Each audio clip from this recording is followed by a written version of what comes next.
25 लाख साल पहले दुनिया का पहला मानव प्रकट हुआ, होमो हैबिलिस। मानव विज्ञानियों के अनुसार 750 मिली से ज्यादा मस्तिष्क क्षमता वाले कपी मानव को मानव माना जाता है, जबकि 750 मिली से कम मस्तिष्क क्षमता वाले कपी मानव को वानर माना जाता है। होमो हैबिलिस की मस्तिष्क क्षमता 600 से 800 मिली थी और वह पत्थर के औजार बनाने और इस्तेमाल करने में सक्षम थे। हालांकि विशालकाय जानवरों से भरे उस युग में वे मुश्किल से अपना पेट भर पाते थे। ज्यादातर समय वे सड़क किनारे से केवल सड़ा हुआ मांस ही इकट्ठा कर पाते थे। हालांकि ये दिन ज्यादा दिन नहीं टिके। मानव जाति का युग शुरू होने वाला था। लगभग 3 लाख साल पहले पृथ्वी के इतिहास के सबसे खतरनाक जानवर उभरे। उन्होंने अकेले ही अरबों सालों से पृथ्वी पर शासन करने वाले अस्तित्व के नियमों को तोड़ दिया, जिससे अनगिनत प्रागैतिहासिक जानवर विलुप्त हो गए। कोई सोच भी नहीं सकता था कि जो जीव कभी धरती के सर्वोच्च शिकारियों का पीछा करते थे, वे अब एक शिकार से दूसरे शिकार की ओर जाएंगे। इस ग्रह पर पूरी तरह से प्रभुत्व स्थापित करने के लिए उन्होंने उस समय दुनिया भर में रहने वाले अपने दूर के रिश्तेदारों को भी अपने उत्थान के लिए पोषण के रूप में इस्तेमाल किया। वे थे स्वर्गीय होमो सेपियंस। हम आधुनिक मनुष्य स्वर्गीय होमो सेपियंस के उसी समूह के वंशज हैं, या यूं कहें कि हम उसी समूह का हिस्सा हैं। पिछले एपिसोड में हमने जाना कि यूरोप और एशिया में पहले से ही अन्य प्राचीन मानव अर्थात निएंडरथल और डेनिसोवन मौजूद थे। स्वर्गीय होमो सेपियंस एक उभरता हुआ सितारा थे। वे निराशा से कैसे उबर पाए और व्यक्तिगत रूप से अन्य मानव जातियों को नष्ट कर पाए, आइए इन मूल निवासियों के महान कार्यों पर एक नजर डालें। सबसे पहले हमें ये समझना होगा कि उस समय पृथ्वी अभी भी हिमयुग में थी, इसलिए यूरोप साल भर बर्फ और हिम से ढका रहता था। निएंडरथल इसी वातावरण में रहते थे। ठंडी जलवायु के अनुकूल होने के लिए उनकी शारीरिक विशेषताओं में भी ठंडे मौसम के प्रति स्पष्ट प्रतिरोध दिखाई देता था।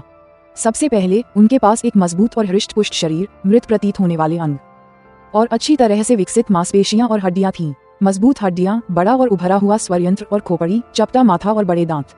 ठंडे वातावरण में हालांकि निएंडरथल की नाक बड़ी थी, उनके नथुने छोटे थे, जिससे फेफड़ों की सुरक्षा के लिए गर्म हवा अंदर लेना आसान हो जाता था। ये निएंडरथल परिवार समूहों में रहते थे और सरल भाषा का उपयोग करके संवाद करने में सक्षम थे।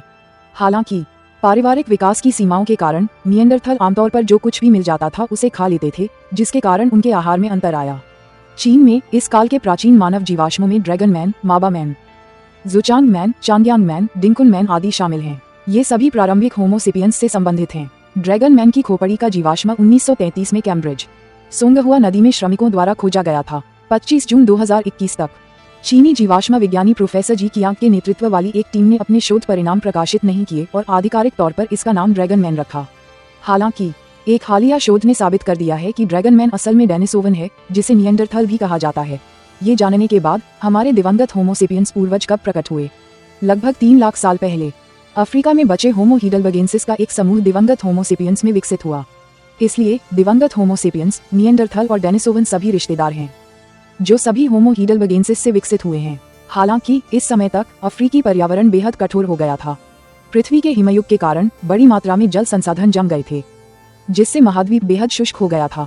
इससे होमो सेपियंस का जीवित रहना मुश्किल हो गया और अंततः उन्हें प्रवास पर जाने के लिए मजबूर होना पड़ा। यही वह पृष्ठभूमि थी जिसके कारण होमो सेपियंस एक समय विलुप्त होने के कगार पर था। सबसे बुरी स्थिति में हमारे पूर्वजों की संख्या 5000 से भी कम थी। पारंपरिक प्राकृतिक नियमों के अनुसार जो प्रजाति इस हद तक विकसित हो जाती है, उसे अक्सर पर्यावरण द्वारा नष्ट कर दिया जाता है। हालांकि होमो सेपियंस चुपचाप नहीं बैठे रहे। विषम परिस्थितियों ने उन्हें सोचने पर मजबूर किया और थोड़े ही समय में अनगिनत शानदार विचार उभरे। मानो जीवन और मृत्यु का सामना करने पर ही वे नए विचारों के साथ आ सकते थे।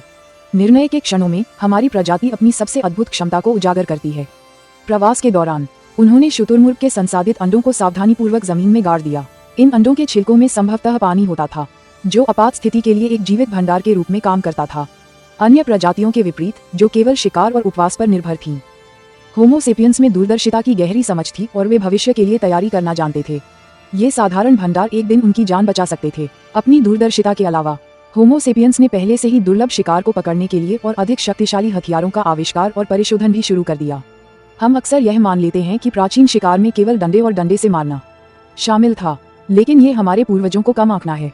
लगभग 1,60,000 साल पहले होमो सेपियंस ने अफ्रीका छोड़ा और शक्तिशाली निएंडरथल का सामना किया। इस तरह दोनों प्रजातियों के बीच युद्ध शुरू हुआ। शुरुआत में होमो सेपियंस लगभग पूरी तरह से पराजित हो गए थे। आखिरकार निएंडरथल न केवल शारीरिक रूप से मजबूत थे, बल्कि अपने परिवेश के साथ पहले से ही अनुकूलित भी थे। बाद के दिनों में होमो सेपियंस ने धीरे धीरे नए सामान्य के साथ तालमेल बिठाया।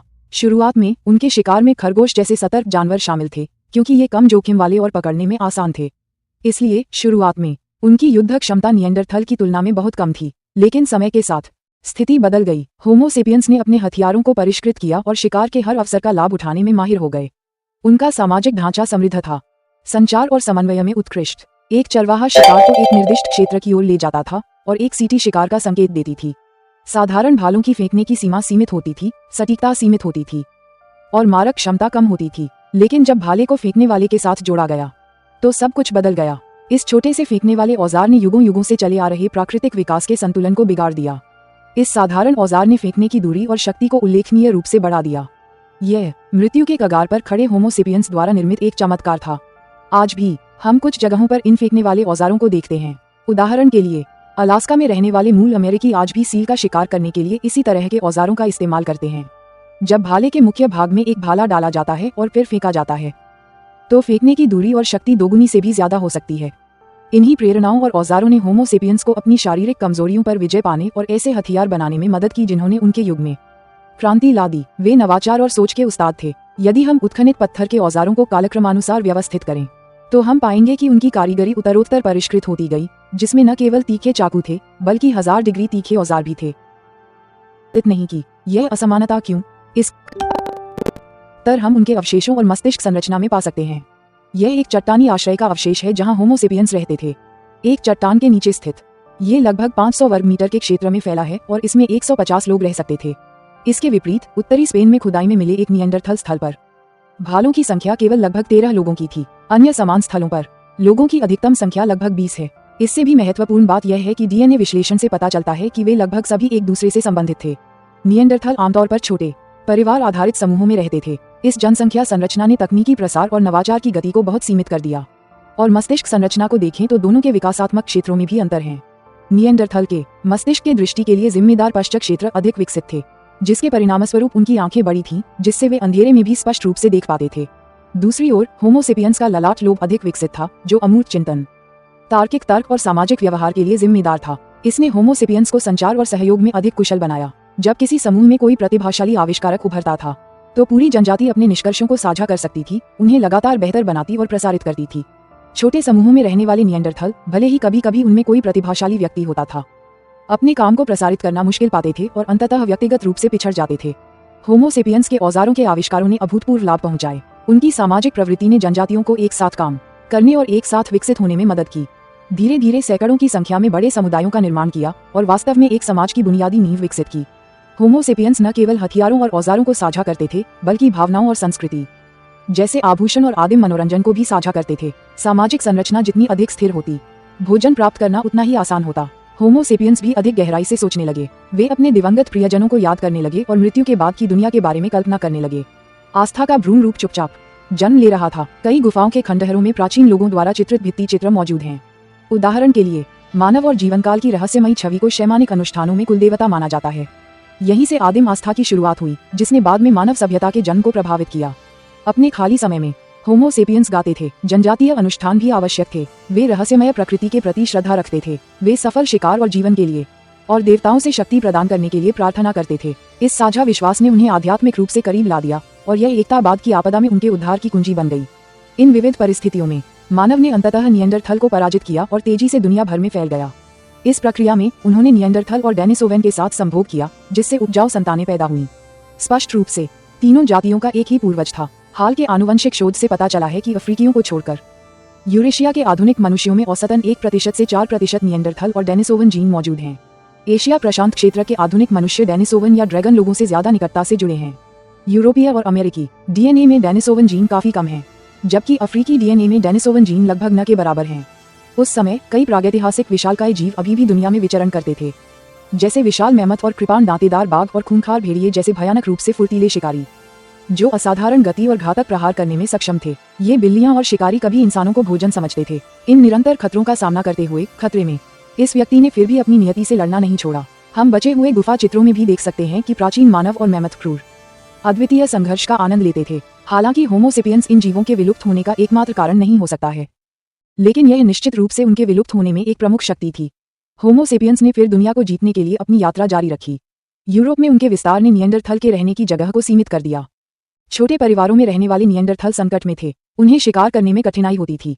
वे अलग थलग और असहाय थे। अपने शरीर को बनाए रखने के लिए उन्हें भारी मात्रा में कैलोरी की आवश्यकता होती थी। और लंबे समय तक भोजन प्राप्त करना उनके लिए मुश्किल था। ऐसा अनुमान लगाया जाता है कि अपने अंतिम वर्षों में वे मुश्किल से 30 वर्ष से अधिक जीवित रह पाते थे। अंततः निएंडरथल धीरे धीरे विलुप्त हो गए। ब्रिटेन के पास एक गुफा को निएंडरथल का अंतिम आश्रय माना जाता है। वहां की चट्टानी दीवार 7 आकृतियों से ढकी है। कुछ लोग मानते हैं कि ये ज्योतिषीय आरेख हैं, जबकि अन्य मानते हैं कि ये पारिवारिक प्रतीक हैं। सच्चाई चाहे जो भी हो, ये प्राचीन मानव जाति अंततः इतिहास के मंच से विदा हो गई। होमो सेपियंस के पदचिह्न दुनिया भर में फैलने लगे। अपनी उन्नत बुद्धि और अधिक परिष्कृत सामाजिक संरचनाओं के कारण फैलते और फलते फूलते रहे। एक ओर उन्होंने जीवित प्रारंभिक मनुष्यों के साथ प्रतिस्पर्धा की और बढ़त हासिल की। दूसरी ओर उन्होंने धीरे धीरे प्राकृतिक, भौगोलिक और अन्य पर्यावरणीय सीमाओं को पार कर लिया। होमो सेपियंस पृथ्वी के इतिहास का सबसे खतरनाक पशु वंश बन गया। लगभग 11,700 साल पहले पृथ्वी एक तीव्र हिमयुग में प्रवेश कर गई थी। इस युग में गर्म और आर्द्र मौसम का बोलबाला था और वैश्विक तापमान में 1 डिग्री सेल्सियस से भी कम का उतार चढ़ाव होता था। इस अनुकूल जलवायु ने जीवन को फलने फूलने का अवसर दिया। होमो सेपियंस ने विभिन्न प्राकृतिक वातावरणों में अलग अलग त्वचा के रंग विकसित किए, जिनमें सफेद, काला, पीला और भूरा शामिल हैं। वास्तव में ये सभी होमो सेपियंस के वंशज हैं। पृथ्वी पर रहने वाले अरबों लोग एक ही नस्ल के हैं। चूंकि हमारे पास प्रजनन संबंधी अलगाव नहीं है और हम अपनी आनुवंशिक वंशावली को उसी पूर्वज से जोड़ सकते हैं, इसलिए हमने अपने पूर्वजों के गौरव को जारी रखा है और एक और भी अधिक शानदार पशु वंश का सफलतापूर्वक निर्माण किया है।